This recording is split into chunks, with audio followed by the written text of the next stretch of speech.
안녕하세요. 라이언킨즈의 연은입니다. 오늘 제가 드릴 말씀은 삶은 소대가리는 답이 없다란 제목입니다. 우선 이렇게 영명하시고 사람 볼 줄 아시는 저 위쪽에 삶은 돼지머리께 경의를 표하는 바입니다. 삶은 소대가리 정말 치명적이고 천재적인 장면이 아닐 수 없는데요. 네, 그럼 본론으로 돌아가서 여러분이 아시다시피 우리 삶은 소대가리님은 우연히 대한민국 특전사에 재수없이 걸려 들어가신 분입니다. 하도 가짜뉴스 하셔서 좌파 대표뉴스 오마이뉴스 2017년 2월 9일자 내용 공유해 드립니다. 문 전 대표는 시위 도중 체포되어 입대를 했고 훈련소에서 특전사로 차출되었으며 자대 배치 후 지역대 작전과 행정병으로 보직을 받았다. 이 사실에 대해서는 문재인의 자서전 문재인의 운명에 자세히 기술되어 있으며 여러 차례 스스로 언급하기도 했다. 보셨죠? 그때 종북 시위하다 재수없이 걸려서 들어간 게 특전사였습니다. 게다가 행정병. 다들 아시죠, 행정병? 그래서 A4 용지를 그렇게 사랑하나 봅니다. 이런 문재인은 우리 패미들이 와 특전사 멋있다, 와 삶은 소대가리 너무 잘생겼다 라고 하면서 찍었죠. 그 삶은 소대가리는 이런 사실을 잘 알고 있었습니다. 그래서 그렇게 미디어 앞에서 특전사 드립을 치고 이런 특전사 드립과 잘 나온 사진 한 장을 내세워 저는 뱀이 대통령이 되겠습니다. 허허허 라고 한 거죠. 말 그대로 얻어걸린 특전사에 잘 나온 사진 몇 장 덕에 어부지리로 대통령이 된 사람입니다. 하지만 되자마자 헛소리를 하면서 본색을 드러냈습니다. 그 유명한 세월호 희생 학생들에게 얘들아 미안하다 그리고 고맙다 한미정상회담을 위해 미국을 방문해 방명록에 대한 미국 대통령 여러분들도 많이들 알고 계실 테니 이만 생략하겠습니다. 그리고 그의 착각은 여기서 그치지 않고 그 부푼 마음의 삶은 소대가리는 국민들이 한 번도 경험해보지 못한 나라를 만들겠노라고 했죠. 맞습니다. 우리나라는 지금 한 번도 경험해보지 못한 나라를 경험하고 있습니다. 얼마 전에 저희 라이브에서 이런 말씀을 드렸었죠. 공산주의를 책으로 배운 사람은 열렬한 공산주의자가 되고 공산주의를 몸으로 배운 사람은 반공주의자가 된다고 말이죠. 이 말을 한번 삶은 소대가리와 그의 지지자들에게 적용해 보겠습니다. 민주주의를 책으로 배운 사람들은 열렬한 공산주의자가 되고 민주주의를 몸으로 배운 사람은 다시 또 반공주의자가 된다. 재밌죠? 그런데 저는 이 말이 너무 맞는 말 같습니다. 대깨문회란 말처럼 진짜 공산주의자가 뭔지도 모르면서 스탈린과 모택동 그리고 김일성 3부자의 극악한 만행들을 보고도 그들을 숭상하고 그들의 사상을 동경하는 문재인 조국 같은 자들은 사실 더 이상 무언가를 받아들일 수 없게 돼버린 정신 이상자들이라고 생각하는 게 맞습니다. 며칠 전 리썸님의 박정희 전 대통령의 독재에 대한 영상을 보면서 많은 생각을 하게 되었고 그나마 조금이나마 독재는 나빴다라고 생각했던 제 생각이 틀렸구나라고 생각했습니다. 박정희 대통령은 그 당시 수천 년을 내려온 국민들의 악습과 기득권을 뿌리를 뽑기 위해 전쟁을 하고 있었던 것입니다. 아무튼 당시 박정희 대통령은 미개한 국민의식과 노예근성, 감정적이고 쉽게 선동되는 국민들을 어렵고 달래고 5천년의 역사 이래 어느 누구도 해결하지 못한 가난이라는 적을 이겨내고 국민들에게 부국 강병의 신세계를 경험하게 해주신 분입니다. 그리고 5천년의 역사의 적폐였고 사회 악인 사채 및 고리대금 업자들을 뿌리 뽑는 쾌거를 이루신 겁니다. 잘 모르시겠다고요? 그 잘난 민주주의를 외쳐대고 계시는 삶은 소대가리 동해번쩍 서해번쩍 해외여행에 열을 올리시며 철학계나 김정은 걱정에 삶은 소대가리라는 막말을 들어가면서까지 삶은 돼지머리에 순정을 못 버리고 계시는 분입니다. 지금 집권 3년 차인데 뒤돌아보면 중국에서 혼밥하고 미국에서 무시당하고 일본에서 단교당하기 직전 상황까지 이 나라를 이끌고 오고 있습니다. 초록은 동색이라고 했나요? 유사 대한민국 시민 유시민, 오락가락 이상한 진중권, 간통법 안희정을 제외하고도 주사파 출신 임종석을 필두로 이 시대의 대표 파렴치범인 조국 등을 대거 거느리고 대대적으로 이 나라를 말아먹고 있습니다.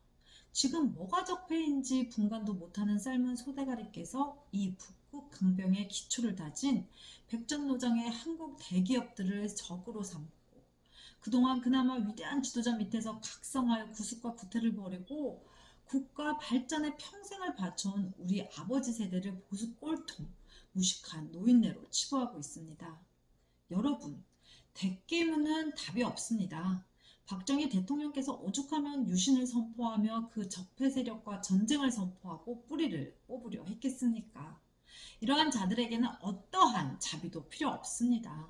단지 마지막 잔뿌리까지 다 뽑고 땅을 갈아 뒤엎어야 이들을 막을 수 있습니다. 스탈린의 혁명도 김일성의 혁명정부 수립도 따지고 보면 모두 이런 안일했던 감성적 민주주의자들이 스스로 죽창을 들고 일으킨 대재앙이라고 생각합니다. 결론입니다. 이 삶은 소대가리께서는 이렇듯 헛짓하다 얻어걸린 특전사, 그것도 행정병씩이나 근무하신 업적으로 사상 초유의 삶은 소대가리가 국가 수반이 되는 엄청난 업적을 남기셨습니다.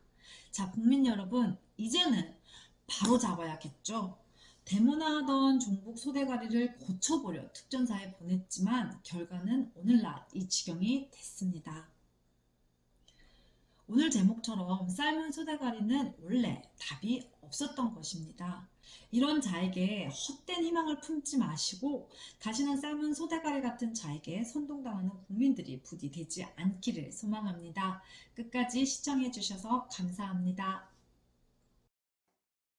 오늘 이 자리에 학생들도 좀 얼굴이 보이기 때문에 내가 좀 더 얘기를 하려고 합니다. 학생들, 지금 정치인들이 국회에서 뭐라고 떠들면 내용도 모르고 덮어놓고 거리에 나가서 무슨 브랑카 들고 무슨 하이트에서 성토대회를 하고 무슨 정부 물러가라, 매국하는 정부 물러가라, 이런 철없는 짓을 하는데 나는 학생 대군들에게 솔직히 오늘 이 자리에서 얘기해보거니와 대군들이 앞으로 이 나라의 주인공이 되자면 적어도 10년 내지 20년 후에라면 대군들이 이 나라의 주인공이 되는 것입니다. 대군들의 시대가 오는 것입니다. 오늘 이 시대에는 우리들 기성세대가 모든 것을 책임을 지고 여러분들 못지않게 나라에 대한 것을 걱정을 하고 근심을 하고 노력을 하고 있다는 것을 여러분들은 잊어서는 안 되는 것입니다. 내가 학생 여러분들을 절대 무시해서 하는 소리가 아니라 모두 여러분들과 같이 한 20대 젊은 시대의 학생 시대의 생각을 좀 해보건데 여러분들은 아직까지도 공부를 하고 배워야 되고 모든 것을 부양을 해야 되고 자기의 실력을 배양할 시절입니다.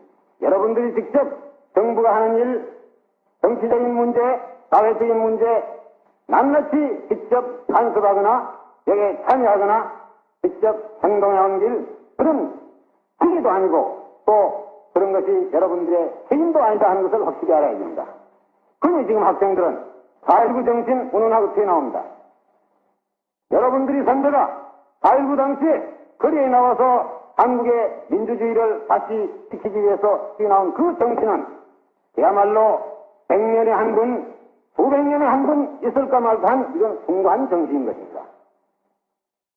어떠한 사소한 정치적인 문제가 국회나 사회에서 논의가 될 때 그 문제 하나하나를 들고 학생들이 거리에 뛰어나와서 그것이 4.19 정신이라고 이렇게 떠든다면 그야말로 4.19 정신을 더 이상 더 모독할 하는 그런 것이 없을 뿐더러 4.19 정신은 절대 그것이 아니다 이겁니다. 작년 연말에 내가 독일에 방문했을 때 독일 대통령 루브케 씨가 제일 첫날 저녁에 나를 만나서 한 얘기가 지금도 있습니다. 기억을 하고 있습니다. 한국엔 왜 학생들이 거리에 뛰어나와서 정치 문제에 대해서 자꾸 간섭하기를 좋아합니까? 나한테 이렇게 질문합니다. 난 다소 생치스럽기도 하고 독일기도 해서 한국의 학생들은 일부 그런 학생이 있지만 대다수 학생들은 다 건실하고 여기 나와서 하는 것은 일부 학생들 뿐이다. 당신 나라에도 그런 학생들이 있을 수도 있는 거 아니냐. 이런 답변을 했더니 누부케 대통령이 하는 말이 내가 알기에는 학생들이 거리에 나와서 정치 문제로 가지고 대우를 하고 떠드는 나라 치고 잘 되는 나라가 없었지다. 나한테 이렇게 얘기합니다. 자기 나라 독일은 1차 대전 이후 그동안에 전쟁을 2번 했고 정권이 몇 번 바뀌고 사회에 여러 가지 혼란이 있었지만은 1919년에 한 번 함부르크 항에서 영국 배와 독일 배가 충돌을 했을 때 한 번 학생 데모 사건이 있은 경우에 그 뒤에 학생들은 한 번도 거리에 나온 일이 없다. 학생들은 어디까지든지 자기들은 이 시기에는 공부를 해야 되고 배우는 시간이고 실력을 양성해 줄 시간이지 자기들이 직접 이런 문제에 참여할 시기가 아니라는 걸 확실히 알고 있다. 근데 왜 한국의 학생들은 거리에 나오길 좋아합니다. 학생들이 거리에 나와서 떠든다고 해서 나는 절대 그 사람들이 애국적인 학생이라고 보지 않습니다. 혹 대통령이 이런 소리 한다고 해서 일부 학생들이 뭐라고 불만을 품을지 모르지만 나는 오늘 이 자리에서 우리 한국의 일부 철부지한 학생들에게 확실히 얘기했습니다. 여러분들이 오늘날 한일 문제를 가지고 거리에 나와서 떠든다는 것은 그야말로 일부 정치인들의 앞뒤리 노릇밖에 안 된다는 걸 확실히 인식을 해야 됩니다. 한일 회담의 내용이 어떻게 되는지, 어떤 점이 여야 간에 지금 싸우고 있는 쟁점인지 내용이라도 알고 떠들러야지. 덮어놓고 뭐라고 요즘에 어떻게 세상이 뒤숭숭하고 뭐 하니까 학생들이 거리 좀 나가서 한번 기분 풀기 위해서 한번 나가보자 하는 이런 사고방식을 가진 만약 학생들이 있다면 이것은 한국의 장래를 위해서 우리 조국의 앞날을 위해서 대단히 걱정되는 일이다.